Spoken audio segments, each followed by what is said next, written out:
En nuestro cuarto y último bloque vamos a presentar al profesor Luis Alberto Romero.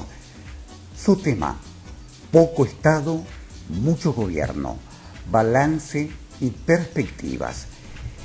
El profesor Romero se graduó como profesor de Historia de la Universidad de Buenos Aires, dirige la colección Historia y Cultura de Siglo XXI Editores de Argentina, ha sido investigador principal del CONICET hasta 2014, ha sido profesor titular de Historia Social General en la Facultad de Filosofía y Letras de la Universidad de Buenos Aires entre 1984 y 2010.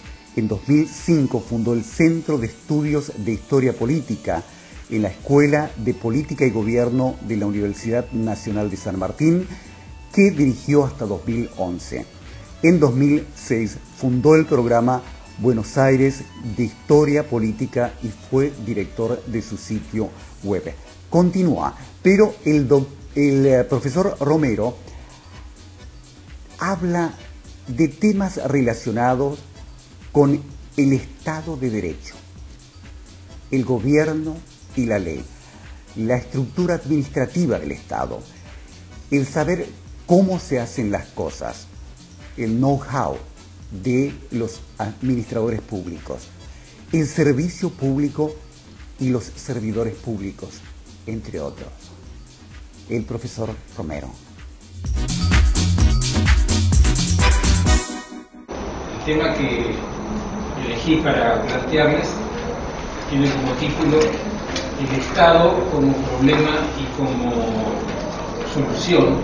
Y la idea que quiero desarrollar es que en la Argentina hoy tenemos muy poco Estado y, en cambio, junto con eso, mucho gobierno. Esto de poco Estado es algo que puede resultar llamativo, sobre todo la gente que paga impuestos se siente muy asombrada de que alguien diga que tenemos poco Estado. La gente que escucha los discursos presidenciales también se asombraría, ¿no?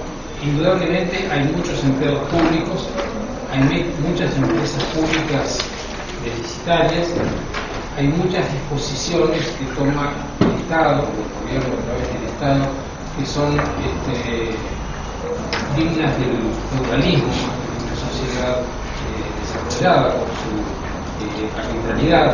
Por eso quiero empezar precisando en qué estoy pensando cuando digo que hay poco Estado. Parece que el punto de partida para hablar del Estado es la ley, el Estado de Derecho y el gobierno de la ley. El Estado se construye sobre eso. En segundo lugar, me parece que una cosa muy central del Estado son todas las oficinas, agencias, reparticiones, ministerios, institutos, que son los que a través de sucesivos gobiernos ejecutan las medidas, las disposiciones tomadas por el gobierno. Todo esto permanece, los gobiernos cambian y el aparato administrativo permanece, o debería permanecer al menos en un buen estado, y son estas oficinas de distinto tipo los lugares donde se acumula el saber cómo se hacen las cosas, el saber cómo se pueden llevar adelante decisiones y cómo no deben llevarse adelante.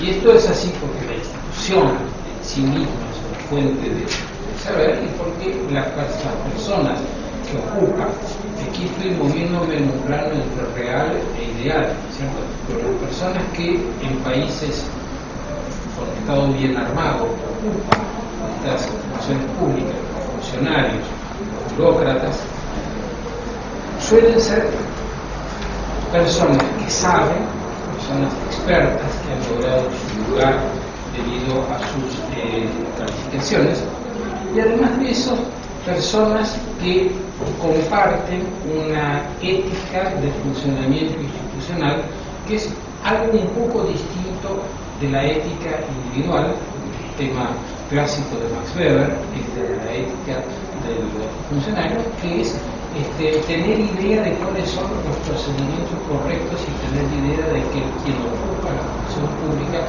está ahí para vigilar la aplicación de esos procedimientos. Nosotros vamos a la idea del servicio civil, como se dice en algunos países, ¿no? El empleado es un servidor de la comunidad. El último punto, esto que estoy diciendo casi de manual, ¿no es cierto? El último punto está en algunos manuales, no en todos, ¿no?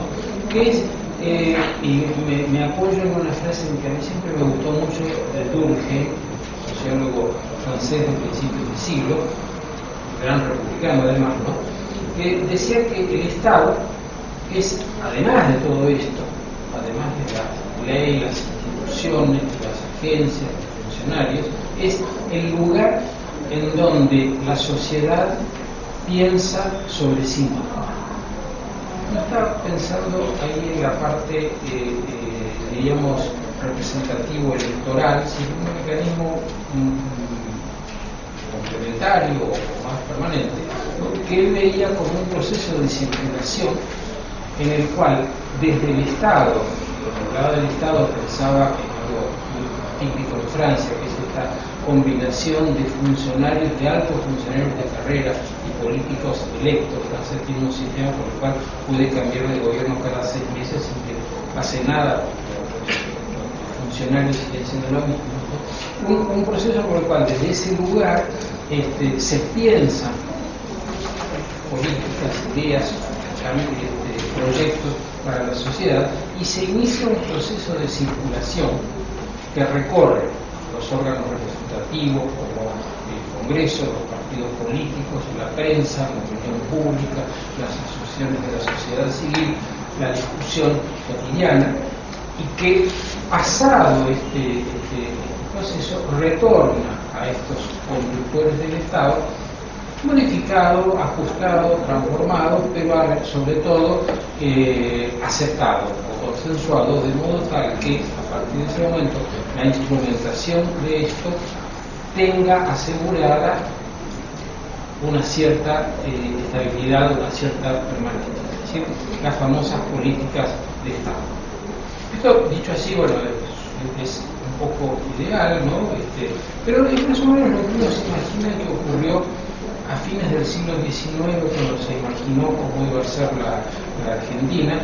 Las décadas de 1870, 1880, 1890 son años de un nivel de discusión extraordinariamente alto, y digo alto no porque sea elevado, sino casi lo contrario, ¿no? Alto en el sentido de alto voltaje, de palabras fuertes, de insultos, de descalificaciones, de mi límite, o Picasso Oroño decía mi límite Sarmiento decía mi límite Picasso Oroño, pero finalmente de toda esa discusión salieron políticas que quizás a ninguno de ellos le satisfizo totalmente, pero vistas a la distancia nos resulta difícil de entender por qué se peleaban tanto. Si la Argentina necesitaba inmigración, pues las políticas que se tomaron de un modo o de otro, trajeron los inmigrantes y así sucesivamente, ¿no? Entonces el punto es, en este proceso de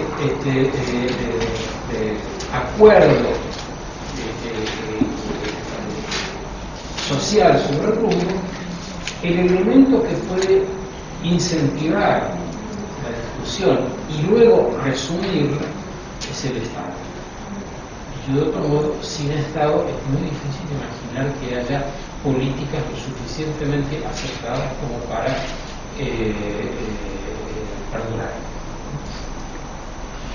Entonces yo voy a recorrer los años, el periodo largo de la historia argentina. Les quiero un favor, si es posible tener un poquito de agua, desde fines del siglo XIX hasta ahora, de una manera muy estilizada, y verán rápidamente en qué lugar la generalización puede ser discutible, ¿no? Para caracterizar dos grandes etapas en el Estado argentino y terminar con una pregunta sobre dónde estamos parados hoy y, como diría mi colega Sonanet, cómo salimos de la encrucijada. Es un momento interesante de la Argentina porque mucha gente se plantea esta pregunta. Es un momento muy interesante de discusión en este momento en la Argentina, ¿no? Que ojalá no se acabe con la próxima elección, sino que siga. Yo creo que en esta historia encuentro me resulta útil para explicarlo, un punto de inflexión a mediados de la década del 70. Claro que esto de los puntos de inflexión, cada uno puede encontrar el suyo y todos tienen algo de razonable, de modo que no es una verdad, sino un instrumento de análisis que yo utilizo para decir que entre 1975 y 1976 hay un giro, ¿no? Que lógicamente viene preparado de antes y lógicamente se desarrolla gradualmente, ¿no? Pero si desde nuestra perspectiva actual, estoy diciendo es mirado desde hoy, no mirado desde un historiador que está estudiando 1940 o 1950, que son cosas que yo hago en otro momento. Mirado desde hoy, yo encuentro que el Estado globalmente funcionó de una manera desde que se construye a fines del siglo XIX, porque el Estado en Argentina se construye en las décadas de 1870, 1880, con la resolución de los problemas, los conflictos entre las provincias y demás. Hay una manera de funcionamiento que me parece que sigue todas sus variaciones hasta mediados de la década del 70 y luego hay un giro fuerte. Y esta manera de funcionamiento que yo encuentro, insisto, muy estilizadamente, me parece que se puede resumir en dos cuestiones complementarias. Por un lado, creo que fue un Estado potente, y por otro lado, un Estado colonizado.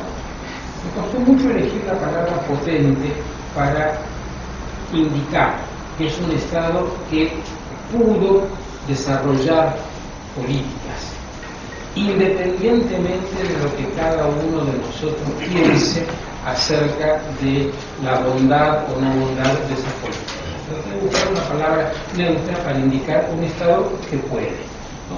El Estado desde que se construye en momentos en que la sociedad está en plena transformación, se está haciendo de nuevo, tuvo una fuerte incidencia en la estructuración de esa sociedad a través de estas políticas que se discutieron a fines del siglo XIX y que el Estado supo aplicar.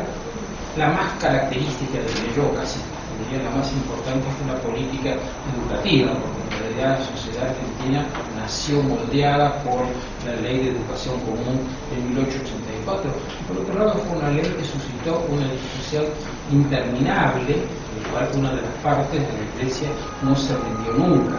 Finalmente logró modificarla en 1943, pero pese a eso fue una política estatal que se tradujo en la creación del Consejo Nacional de Educación, en la creación de toda la red de institutos de formación docente, en la construcción de escuelas, es decir, en una cantidad de desarrollos institucionales, burocráticos, técnico-profesionales y mucho dinero. Una gran inversión para producir un determinado efecto en la sociedad que tiene que ver con la integración, con la nacionalización, con la formación de ciudadanos, muchas cosas que son muy características de esa sociedad.